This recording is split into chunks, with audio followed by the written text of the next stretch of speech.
Étape 4. Éloigne-toi des environnements négatifs. L'histoire du jeune homme nous a offert une leçon précieuse. Parfois, la seule façon de grandir est de partir. Il a quitté son quartier, non pas par faiblesse, mais par sagesse. Il a compris que certains environnements ne sont pas fertiles pour les graines du succès, que certaines atmosphères sont trop toxiques pour permettre à un rêve de s'épanouir. Et c'est une leçon que beaucoup d'entre nous doivent apprendre, parfois à leurs dépens. Tu ne peux pas bâtir un empire avec des briques de doute et des fondations de critiques constantes. Les environnements négatifs sont des prisons invisibles. Un environnement négatif n'est pas toujours un endroit physique. Parfois, c'est un cercle d'amis toxiques, une famille qui ne croit pas en toi, ou même une routine qui t'empêche d'avancer. Ces environnements agissent comme des chaînes invisibles qui te retiennent au sol, alors même que tu as les ailes pour voler. Lorsque le jeune homme était encore dans son quartier natal, chaque fois qu'il tentait de faire un pas en avant, quelqu'un le tirait en arrière. Chaque fois qu'il exprimait un rêve, une ambition, il y avait une voix moqueuse pour lui rappeler « Qui penses-tu être ? Tu n'y arriveras jamais ». Ces voix ne venaient pas seulement des autres, elles commençaient à résonner dans son esprit. Et c'est là le vrai danger d'un environnement négatif. Il ne se contente pas de te freiner physiquement, il s'infiltre dans ton esprit, il parasite tes pensées, et il t'empêche même de croire en toi-même. Les 3 types d'environnements négatifs. 1. Les personnes toxiques. Certaines personnes, consciemment ou inconsciemment, projettent leurs propres peurs et échecs sur toi.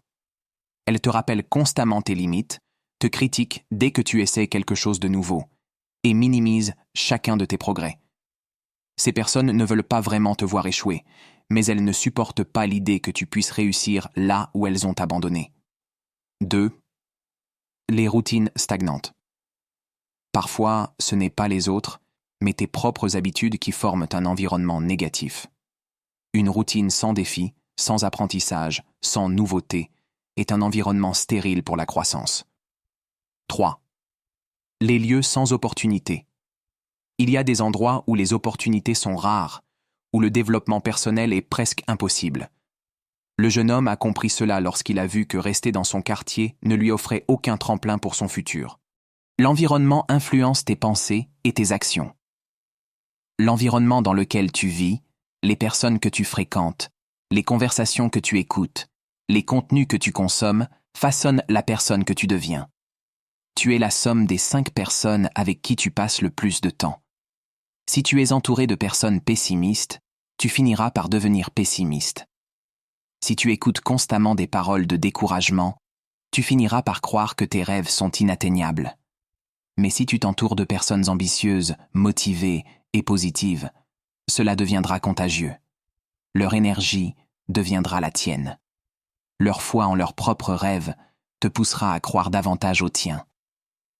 Le jeune homme n'avait pas quitté son quartier par orgueil. Il l'avait quitté parce qu'il avait compris que parfois, pour grandir, il faut changer de terreau. Il avait compris que certaines personnes ne verraient jamais son potentiel, peu importe à quel point il travaillait dur. Alors, il avait pris une décision difficile, mais nécessaire, partir pour mieux se construire. Partir ne signifie pas fuir. Il est important de clarifier une chose. S'éloigner d'un environnement négatif n'est pas un acte de lâcheté. C'est un acte de courage. Il est facile de rester dans sa zone de confort, même si elle est remplie de poison. Il est facile de se convaincre que les choses vont s'arranger, alors que rien ne change.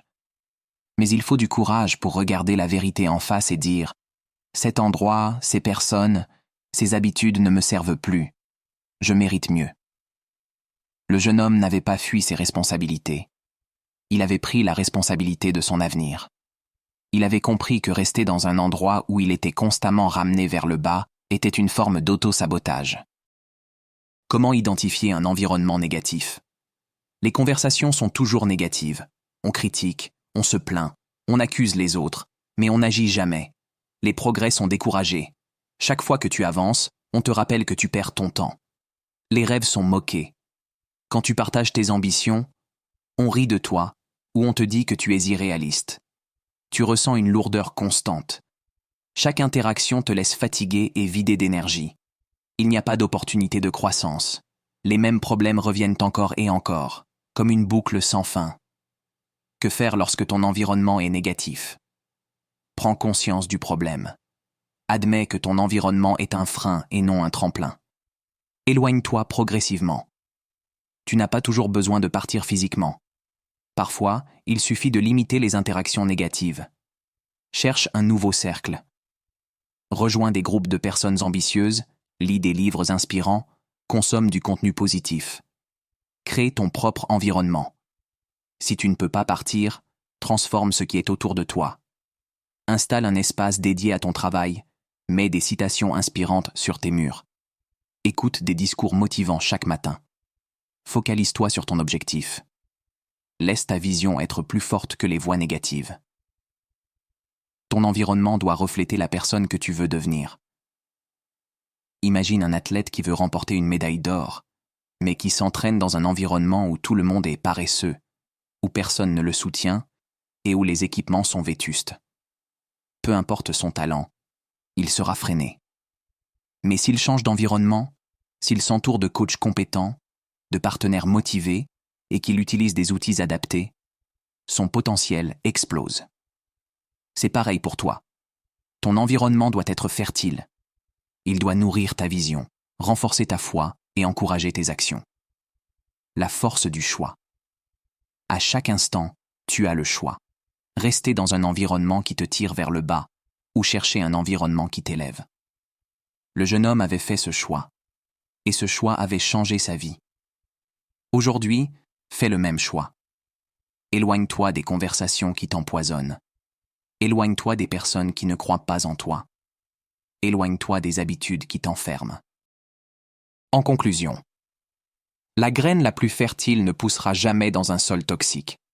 De la même manière, tes rêves, aussi puissants soient-ils, ne s'épanouiront pas dans un environnement qui les étouffe.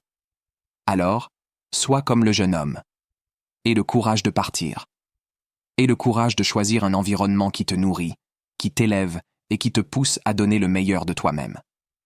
Car parfois, s'éloigner n'est pas fuir, c'est simplement choisir de se rapprocher de sa destinée.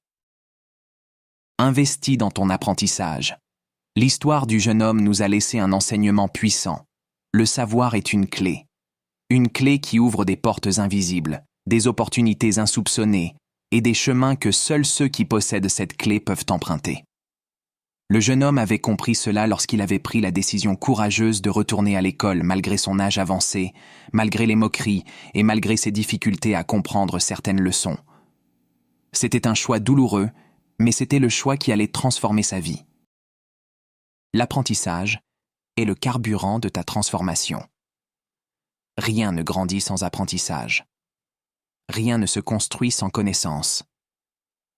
Tout ce que tu veux accomplir, tout ce que tu veux devenir, repose sur ta capacité à apprendre et à appliquer ce que tu as appris. Le savoir est la lumière qui guide tes pas lorsque tout semble sombre. Le jeune homme avait compris que l'apprentissage n'était pas un luxe réservé à une élite ou une phase réservée à l'enfance. Non, l'apprentissage est une mission de toute une vie. Peu importe ton âge, ton statut social ou tes ressources actuelles, chaque jour est une nouvelle opportunité d'apprendre quelque chose de précieux.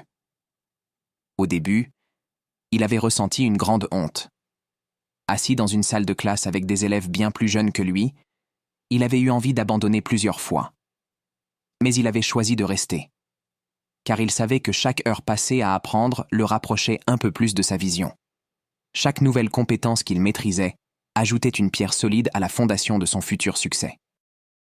L'apprentissage demande de l'humilité. Apprendre, c'est accepter de ne pas tout savoir.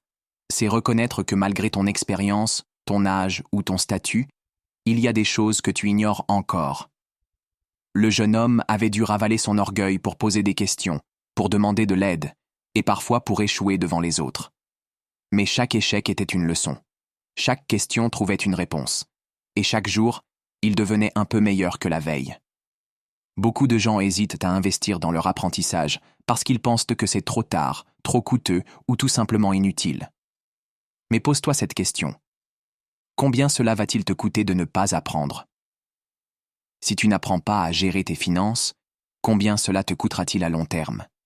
Si tu n'apprends pas une nouvelle compétence, combien d'opportunités vas-tu laisser passer? Si tu n'élargis pas tes connaissances, combien de portes resteront fermées devant toi? L'apprentissage est l'un des investissements les plus rentables que tu puisses faire. Contrairement à un bien matériel, personne ne peut te voler ce que tu as appris. Une fois que tu possèdes une compétence, elle est à toi pour toujours. L'apprentissage ne se limite pas à l'école. Retourner à l'école avait été le premier pas pour le jeune homme, mais il avait vite compris que l'apprentissage ne s'arrête pas au mur d'une salle de classe. Il avait commencé à lire des livres sur le développement personnel, sur l'entrepreneuriat et sur la gestion financière. Il avait écouté des mentors, suivi des cours en ligne et assisté à des conférences. Aujourd'hui, grâce à la technologie, il n'a jamais été aussi facile d'apprendre. Tu peux accéder à des bibliothèques entières de connaissances depuis ton téléphone. Tu peux apprendre une nouvelle langue, développer une compétence professionnelle ou même comprendre les mécanismes du succès depuis le confort de ton domicile. Mais encore faut-il que tu le veuilles. Car voici une vérité que beaucoup refusent d'accepter. L'ignorance coûte cher. Le manque de connaissances peut te coûter une promotion, une opportunité d'affaires, ou même une chance de changer ta vie. Apprendre, c'est investir dans toi-même. Chaque fois que tu apprends quelque chose de nouveau, tu augmentes ta valeur. Imagine que tu sois une entreprise. Chaque compétence que tu acquiers est un actif qui augmente la valeur de cette entreprise. Apprendre à communiquer efficacement te permet de mieux convaincre. Apprendre à gérer tes finances t'évite de tomber dans le piège de l'endettement. Apprendre à utiliser les outils technologiques modernes te rend plus compétitif. Le jeune homme avait investi son temps, son énergie et ses ressources limitées dans son apprentissage. Et les résultats avaient été spectaculaires. Mais cela ne s'était pas produit du jour au lendemain. Il avait appris une leçon fondamentale.